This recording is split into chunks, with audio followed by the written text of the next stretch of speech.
예수님께서 믿음이 크다고 말씀하신 사람이 둘이 있습니다. 한 사람은 가나안 여인이고, 그리고 또 한 사람은 이제 오늘 본문에 읽어 나오는 백부장입니다. 주님께서 귀신 들려서 주님을 찾아온 가나안 여인에게 이렇게 말씀하셨습니다. 여자야, 내 믿음이 크도다. 내 믿음대로 되리라. 주님의 말씀이 떨어지기 무섭게 그의 딸이 깨끗하게 나았다라고 말합니다. 주님께서 백부장의 믿음을 보시고 극찬하셨습니다. 자, 이스라엘 중 아무에게서도 이만한 믿음을 보지 못하였노라 라고 말씀하셨습니다. 이스라엘 백성들 가운데 하나님을 믿는 이스라엘 백성들 가운데 이 이방 사람인 백부장 같은 이런 믿음을 본 적이 없다라고 하십니다. 정말 극찬하셨죠. 저는 참 이 백부장 같은 믿음을 가지면 얼마나 좋을까라고 생각합니다. 여러분도 그러시죠? 주님께서 극찬하는 이 백부장과 같은 믿음을 가지면 얼마나 좋겠습니까? 제자들은 주님으로부터 믿음이 작은 자들이라고 5번이나 책망을 받았는데, 자, 이 백부장은 주님으로부터 그 믿음이 크다고 극찬을 받았습니다. 자, 이 백부장의 믿음은 도대체 어떤 믿음이길래 주님으로부터 이런 극찬을 받을 수 있었을까요? 그의 믿음은 어떤 믿음이었습니까? 그리고 그는 그런 믿음을 어떻게 가질 수 있었습니까? 오늘은 이것에 대해서 우리가 함께 살펴보고자 합니다. 주님께서 산에서 산상수훈을 말씀하시고 산에서 내려오셔서 가버나움으로 들어가셨습니다. 그때 한 백부장이 주님 앞에 나와서 이렇게 말을 합니다. 주여, 내 하인이 중풍병으로 집에 누워 몹시 괴로워하나이다. 같은 사건을 기록한 누가복음 7장에 보면 이 하인은 거의 죽어가게 되었다라고 말합니다. 자, 이 하인의 상태는 매우 위중하고, 그리고 그 고통도 극심했던 것 같습니다. 백부장은 이러한 자기 하인을 위해 주님에게 간청했습니다. 그러자 주님께서 즉시 내가 가서 고쳐주리라고 하십니다. 그러면 보통 사람 같으면 주님, 주여 감사합니다. 그리고 주님을 모시고 집으로 가야 되는 것 아닙니까? 근데 백부장은 주님을 집으로 모시고 가지 않았습니다. 그리고 그는 주님에게 이렇게 말했습니다. 8절입니다. 주여, 내 집에 들어오심을 나는 감당하지 못하겠사오니 다만 말씀으로만 하옵소서. 그러면 내 하인이 낫겠사옵나이다. 자, 이 백부장은 왜 주님을 자기 집에 들어오심을 자기는 감당할 수 없다고 말합니까? 그리고 이 백부장이 한 말은 도대체 무슨 말입니까? 자, 이 백부장의 한 말은 세례 요한이 한 말과 통일한 말입니다. 세례 요한이 예수님에 대해서 이렇게 말했습니다. 마태복음 3장 11절과 12절입니다.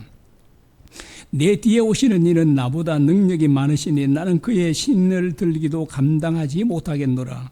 그는 성령과 불로 너희에게 세례를 베푸실 것이요, 손에 키를 들고 자기의 타작마당을 정하게 하사 알고 모아 곳간에 들이고 쭉정이는 꺼지지 않는 불에 태우시리라. 이 말이 무슨 말입니까?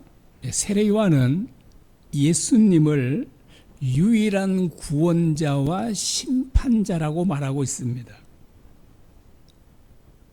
자, 예수님이 유일한 구원자와 심판자라는 말은 곧 예수님이 하나님이라는 말입니다.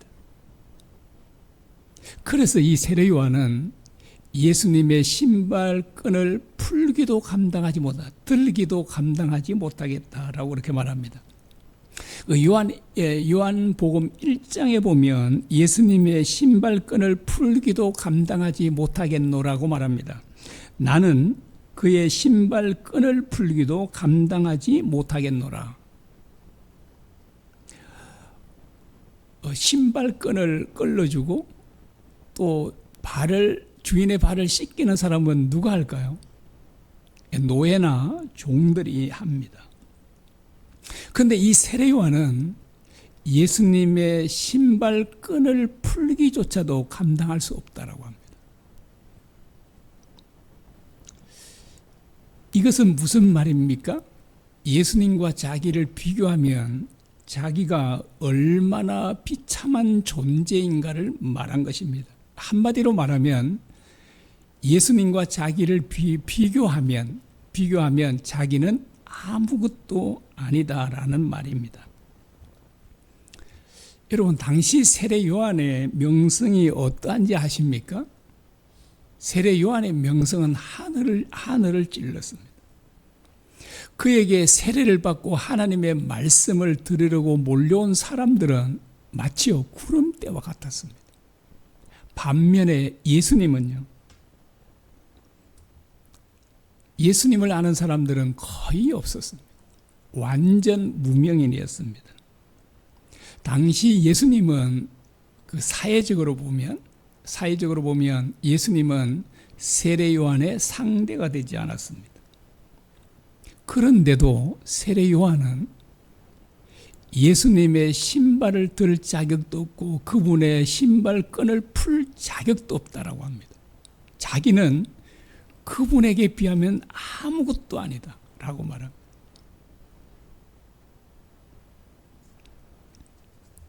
왜 세례 요한은 이렇게까지 자기가 예수님에 비하면 비천하다고 말하고 있을까요? 세례 요한은 예수님이 어떤 분이신지를 실제로 알고 믿었기 때문입니다. 세례 요한이 이렇게 말합니다. 요한복음 1장 33절과 34절입니다. 성령이 내려서 누구 위에든지 머무는 것을 보거든 그가 곧 성령으로 세례 베푸는 이인 줄 알라 하셨기에 내가 보고 그가 하나님의 아들이심을 정언하였노라 라고 합니다. 세례를 베풀라고 하나님께서 보내셨죠. 그래서 이제 세례 요한이 수많은 사람들에게 세례를 베풀었습니다.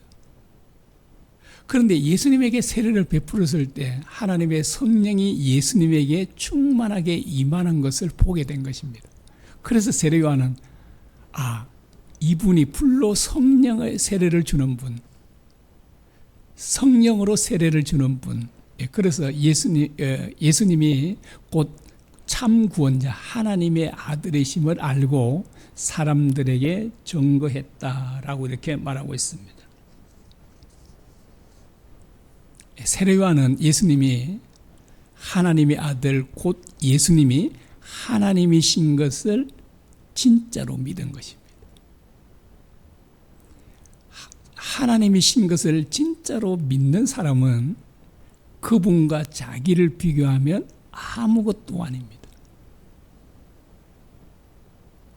심지어 예수님의 신발을 털 자격도 없다, 신발끈을 풀 자격도 없다라고 말하는 것입니다. 그런데 이 백부장도 세례 요한과 똑같은 말을 합니다. 무슨 말을 했죠? 주여 주님께서 내 집에 들어오심을 나는 감당할 수 없습니다 라고 말합니다. 그런데 당시 사회적 신분으로 보자면 예수님은 백부장의 상대가 되지 않았습니다. 로마의 백부장은 심지어 이스라엘 왕도 함부로 대할 수 없었습니다.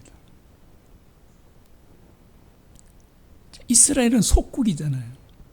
대제국의 백부장이니까 그를 함부로 대할 수가 없을 만큼 백부장의 권세는 막강했습니다. 반면에 예수님은요, 시골 30대 한 청년에 불과했습니다. 여러분, 그런데 이 백부장이 예수님이 자기 집에 들어오심을 자기는 감당할 수 없다라고 말합니다. 여러분, 예수님의 집이 좋았을까요? 백부장의 집이 좋았을까요? 물어보나 말하자. 그러지 않습니까? 예수님은 참 본인 집도 아니지만 아마 새빵 얻어서 조그마한 집에 제자들과 함께 지냈을 것입니다. 반면에 백부장의 집은요, 진짜 어리어리했을 것입니다. 오히려 예수님이 반대로 말해잖아요. 우리 집에 너무 초라해서 백부장 당신을 모실 자리가 못 된다. 이렇게 말해야 되잖아요. 그런데 바꿔서 말하고 있지 않습니까?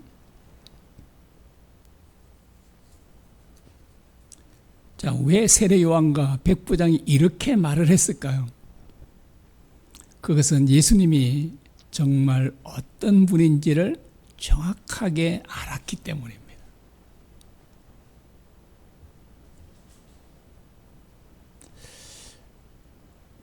이 백부장은 권세의 속성을 너무나 잘 알고 있었습니다. 자, 이렇게 말을 합니다. 9절이죠. 나도 남의 수하에 있는 사람이요 내 아래도 군사가 있으니 이들을 가라 하면 가고 저들을 오라 하면 오고 내 종들로 이것을 하라 하면 하나이다. 자, 이 백부장의 권세는 자기 부하들과 자기 집에 있는 자기가 부리는 하인들에게만 미칠 뿐이었습니다. 이 백부장이 남의 집에 있는 하인들에게 명령할 권세가 있나요?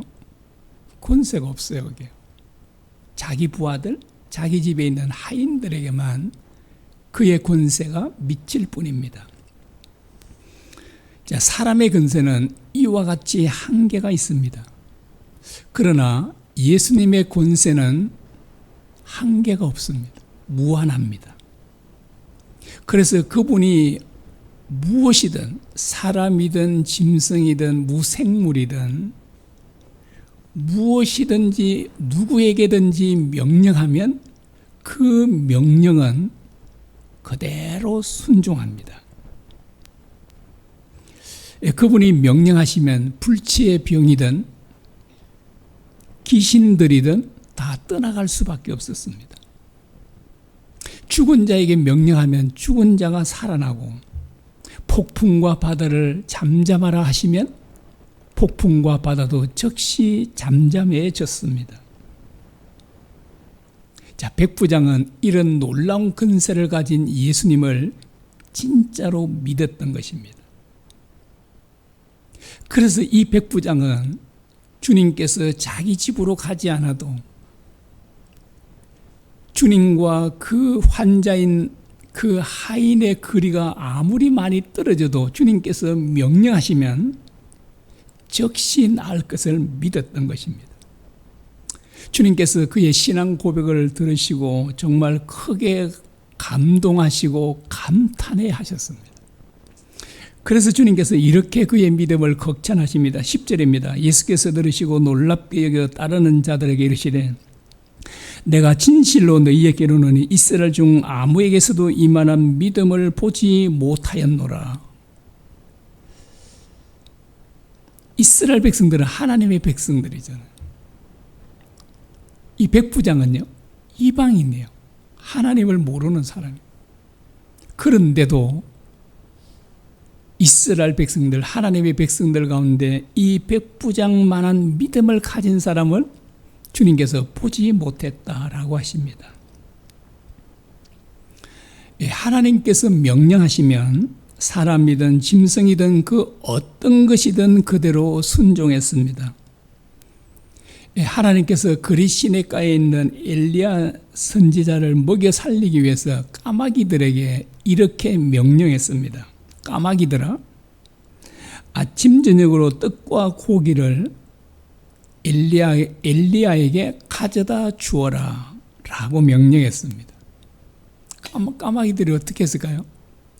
하나님의 명령을 들은 까마귀들은 무려 6개월 동안이나 아침 저녁으로 단 한 번도 빠짐없이 떡과 고기를 가져다 주었습니다.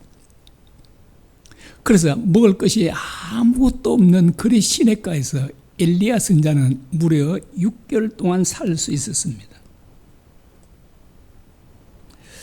제가 이걸 생각할 때 참 궁금했습니다. 까마귀들은 도대체 어디서 떡과 고기를 가져다가 무려 6개월 동안 엘리야를 먹였을까요? 까마귀 한 마리 가지고는 안 되겠죠. 까마귀들이 무는 거 한 점 정도, 이런 정도 물 수 있으니까 상당히 고기도 좀 많이 갖다 줘야 되죠. 아침에도 줘야 되고 저녁에도 줘야 되고 아마 점심은 굶었던 것 같습니다. 두 끼만 먹어도 충분하잖아요. 그러면 도대체 어디서 떡을 가져왔을까요? 까마귀들이 떡은 만들지는 못하겠죠. 물론 하나님께서 만들어 주시면 안 되는 건 아니겠지만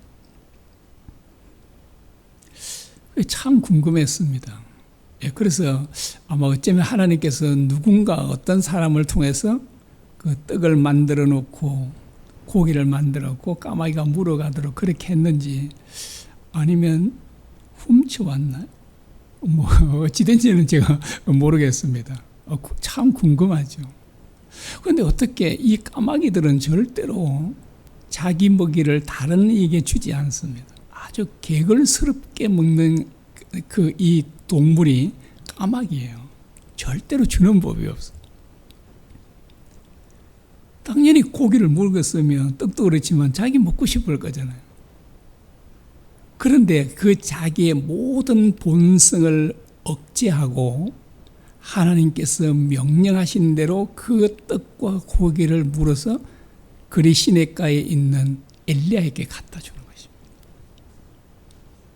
하나님께서 짐승들에게도 명령하시면 그 짐승들이 반드시 순종합니다. 하나님께서 반역한 고라 일당을 진멸시키기 위해서 땅을 갈라지게 했습니다.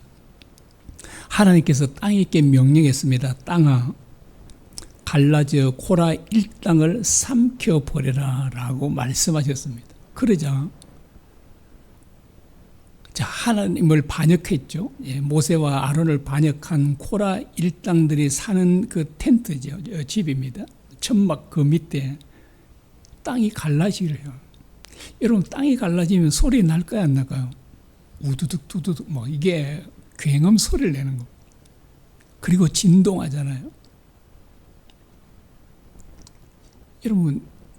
여러분도 그 지진을 좀 당해 보셨죠? 저 꽤 오래전에 그 총회하고 있을 때 그 부산에서 집이 막 흔들리는 거예요. 그래가지고 저 뒤에 있는 제가 그때 총회장으로 앞에 있었는데 저 뒤에 있는 목사님들이 막 밖으로 막 뛰쳐나가고 저는 지금 사회를 보고 앞에 있으니까 갈 수가 없잖아요. 막 간다고 아이고 우리 빨리 갑시다 하고 막 뛰내려갈 수도 없고 그래서 무너지면 어쩔 수 없이 그냥 이제 그대로 있고 했었는데 그래도 다행히 집이 무너지지 않았어요.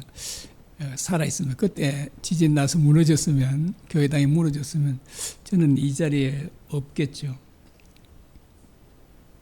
그리고 그 사람들, 짐승들 또는 텐트들 이 모든 것들을 땅 속으로 하려 그러면 이 땅이요 상당히 깊이 크게 갈라졌을 것입니다. 완전히 다 삼키니까. 그래서 어쩌면 수백 미터로 갈라졌을지 모르죠. 그때 안 그래도 두루고 벌벌 떨고 있는데 땅이 쩍쩍 갈라지면서 쫙 했을 때 그 아래로 그 땅속 깊이로 떨어질 때 얼마나 정말 무섭고 두려웠겠습니까? 그리고 땅을 하나님께서 그 고라 일당들을 땅 속에 넣고 땅을 다시 합쳤잖아요. 어떻게 됐을까요? 제가 생각에는 완전히 오징어가 됐을 겁니다. 그 어마어마한 힘이잖아요. 여러분, 커다란 돌에 하나 깔려도 우리는 박살이 나는데 그 어마어마한 그 압력에 의해서 사람들은 빼고 모시고 완전히 오징어처럼 되지 않았을까라고 생각해요. 자, 이와 같이 하나님께서는 땅에게도 명령하면 땅이 순종해요. 그리고 하나님께서는 우박과 메뚜기를 통해서도 심판하기도 하십니다. 왜 하나님께서 명령하시면 모든 것들이 순종할까요? 그분이 모든 만물들을 만드시고 그 만물들의 주권자이시기 때문에 그렇습니다. 그래서 하나님이 명령하면 사람이든 짐승이든 땅이든 돌이든 무엇이든지, 심지어 우박이든 메뚜기든 무엇이든지 그 명령에 반드시 순종하는 거예요. 그래서 하나님의 권세, 예수님의 권세는 사람들의 권세와는 비교가 안 돼요. 무슨 명령을 하시든 그대로 다 돼요. 죽은 자에게 일어나라 하면 일어나요. 병든 사람에게 내 믿음대로 될지어다 하면 다 나아요.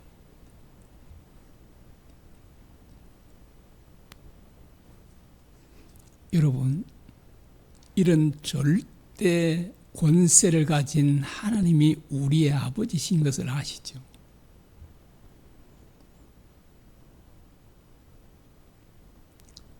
아버지란 말은 보호자란 말이잖아요.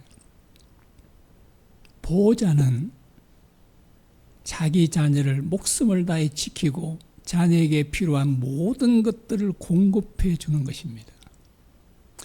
여러분, 전능하신 하나님께서 우리를 보호하시는데 누가 감히 우리를 해할 수 있겠습니까? 전능하신 하나님께서 우리의 필요를 채워주시는데 우리에게 무엇이 부족한 것이 있겠습니까? 그분은 우리를 영원토록 보호해주실 수 있고 우리에게 필요한 모든 것들을 채워주실 수 있는 분이십니다. 하나님을 아버지로 믿는 사람들이 염려하는 것은 참으로 안타까운 일이 아닐 수 없습니다. 왜 하나님을 믿는 사람들이 염려하고 걱정할까요? 말로는 하나님을 아버지로 믿는다고 하지만 실제로는 믿지 않아요. 그래요. 실제로 믿으면 어떤 염려도 하지 않게 돼요.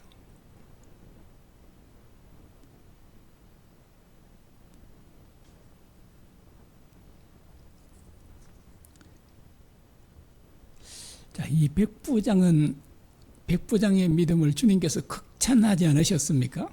그런데 이 백부장이 어떻게 그런 정말 큰 믿음을 가질 수 있었을까요? 첫째는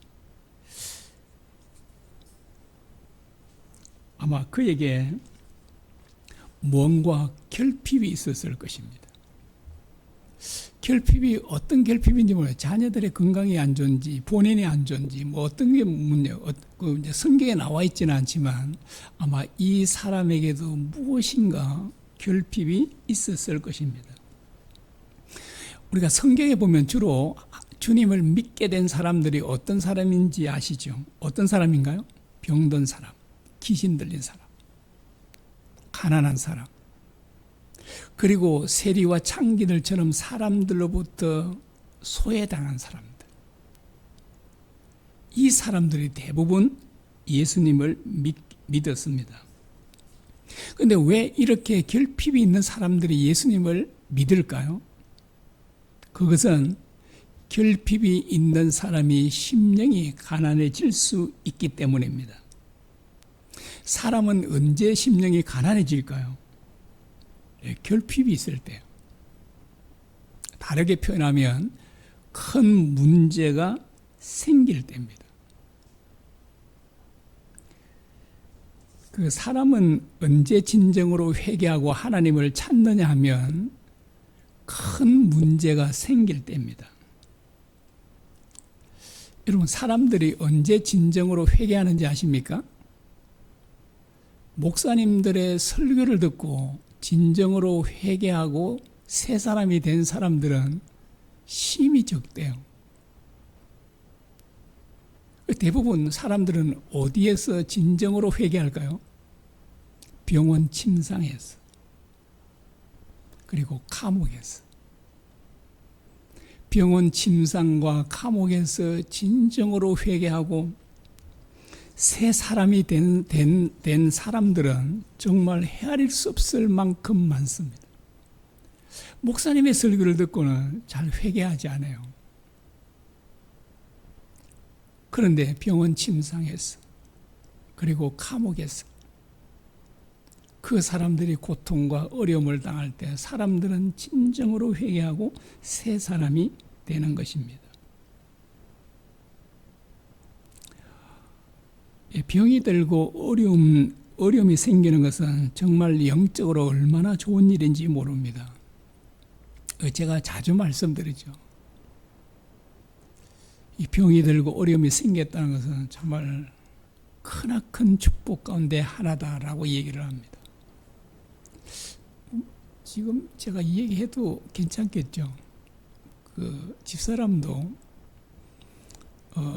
지난 목요일 날 진단을 받았는데 갑상선 암이라고 합니다. 지금 그래서 제가 오늘 오후에 올라가고 내일 병원에 가서 수술 날짜를 잡으려고 그렇게 합니다. 그래서 집사람에게도 그랬습니다. 이것은 얼마나 정말 영적으로 유익한지 모른다. 그래서 이미 집사람에게는 영적으로 유익함이 임하고 있습니다. 사람들은 건강하고 편하고 부유하고 아무 문제가 없으면 교만해지기 쉽습니다. 하나님을 잘 찾지 않습니다. 그런데 그런 고통과 어려움이 생기면 하나님을 찾게 돼요. 여러분, 최고의 축복이 뭔지 아시죠? 생명의 근원이신 하나님을 가까이 하는 것입니다. 하나님을 찾는 것입니다. 여러분, 세상에서 부귀영화를 누리면서 잘 먹고 잘 살았습니다. 그런데 하나님을 멀리했습니다. 그 사람은 결코 복된 사람이 아니에요. 비록 고난도 있고 아픔도 있고 병도 들고 부도도 나고 여러 가지 시련과 아픔이 그렇게 있는 게 오히려 큰 축복이 될 수 있습니다. 그래서 시편 기자가 고난당한 것이 내게 유익하다라고 말하지 않습니까? 여러분, 예수님을 만나고 예수님을 믿는 사람들은 하나같이 가난하고 병들고 사람들로부터 멸시와 천대를 받는 세리와 창기들이었습니다. 잘 먹고 잘 살았던 지도층의 사람들은요, 대부분 주님을 배척했습니다. 결코 복이 아니에요. 여러분, 이 세상에 아무리 잘 먹고 잘 산들 150년도 못 누리잖아요. 곧 죽을 건데. 정말 하나님 나라에서 영원히 사는 것이 얼마나 큰 축복인가를 기억해야 합니다. 그래서 제가 자주 말씀드리죠. 그냥 정말 어려움이 생기면 그건 어마어마하게 축복이다. 그래서 여하튼 제가 이제 이런 것을 깨달으니까 이 백부장의 믿음을 가지려면 어때야 된다고요? 큰 결핍이 있어야 돼요. 문제가 있어야 돼요. 그래야 이 큰 믿음을 가질 수, 왜냐니까 하나님을 찾을 수 있으니까. 결핍이 없는 사람은 하나님을 찾기가 너무나도 어렵습니다. 그래서 이제 제가 이제 이런 것에 이제 제가 눈을 뜨고 믿음을 가지다 보니까 심지어 어떤 마음이 드냐니까 내가 고난을 자초할 수는 없지만 내게 고난이 있는 게 참 좋은 것이 아닐까. 내가 고난을 당한 것이면. 그래서 저는 지난번에도 말씀드렸는데 제게 암이 집사람은 저한테 암을 주셨으면 제가 너무나도 기뻐하고 감사하고 좋았을 텐데 그런 마음이 들어요, 진짜. 왜냐니까 그것은 큰 유익이 되기 때문에. 제가 명문계에서도 부도 얘기를 참 많이 했거든요. 아직도 빚이 좀 많긴 하고 잘 갚아가고 있고 한데 부도가 나서 제가 감옥에 가면 제 영혼이 가장 깨끗해질 거라고 얘기했었습니다. 감옥에 제가 교회 부도 나서 감옥에 가서 밑바닥에 가서 살게 되면 내 영혼이 얼마나 정말 내 일생 가운데 가장 깨끗해질 거다라고 얘기를 했어요. 여러분, 우리 영혼이 정말 깨끗하고 영혼이 하나님을 사모하게 되는 것보다 더 큰 축복이 없잖아요. 그래서 우리가 이런 것에 눈이 열리는 게 중요합니다. 이 믿음을 가지면 얼마나 정말 큰 축복인지 모릅니다. 자, 이 백부장이 어떻게 이런 놀라운 믿음을 가지냐니까 이런 결핍으로 인해서 문제로 인해서 하나님을 간절히 찾았던 것입니다. 그래, 기도했다. 여러분 정말 하나님을 찾고 하나님을 가까이 한 것보다 더 큰 축복이 없습니다. 여러분 하나님을 찾지 여러분이 만약에 않는다면 여러분은 불행한 사람들입니다. 반대로 여러분들이 정말 하나님을 찾고 하나님을 의지한다면 여러분은 정말 복된 분들이라고 하는 것입니다. 그리고 이 백부장은 하나님 말씀에 온전히 순종했습니다. 자, 이 큰 믿음을 가지려면 어떻게 해야 되냐니까요. 항상 깨어 기도하고 하나님의 말씀에 순종하는 것입니다. 여러분, 다니엘이 어떻게 큰 믿음을 가질 수 있을까요? 그에게도 역시 마찬가지로 매일 하루 3번씩 기도하고 하나님의 말씀에 온전히 순종했던 것입니다. 여러분, 제자들이 왜 큰 믿음을 가지 못했다고 합니까? 주님께서 기도하지 않았기 때문이라고 합니다. 여러분, 백부장 같은 큰 믿음을 갖고 싶으시죠? 갖고 싶기는 한데 기도하기는 싫어요. 그럼 어떻게 될까요? 못 가지는 거예요. 백부장 같은 그런 큰 믿음, 가나안 같은 큰 믿음을 갖고 싶다면 반드시 기도해야 합니다. 그리고 주님 말씀에 순종해야 합니다. 그렇지 않고는 우리가 큰 믿음이 저절로 하늘에서 내게 뚝 떨어져 내게 오지 않습니다. 여러분 정말 가나안 여인의 믿음, 백부장의 믿음 참 부럽지 않습니까? 예, 저도 참 부럽습니다. 예, 그래서 이제 우리가 하나님을 간절히 찾으려면 뭐가 생겨야 된다고요? 결핍이 생겨야 돼요. 그래서 어려움들이 또 생기고 또 생긴 사람은 참 복된 사람입니다. 제가 얼마 전에 새롭게 와서 봤는데요. 성형외과 여자 의사 선생님인데 내가 봐도 애를 3명 낳는데 날 때마다 막 완전히 막 심각한 거예요. 그 외에도 막 또 어려움이 생기고 또 오면서 고난이 그 의사 선생님도 막 본인 육체에 그래서 의사를 뭐 내려놔야 될 정도로 막 일을 할 수 없을 정도 또 병이 오고 뭐 와 진짜 참 대단했습니다.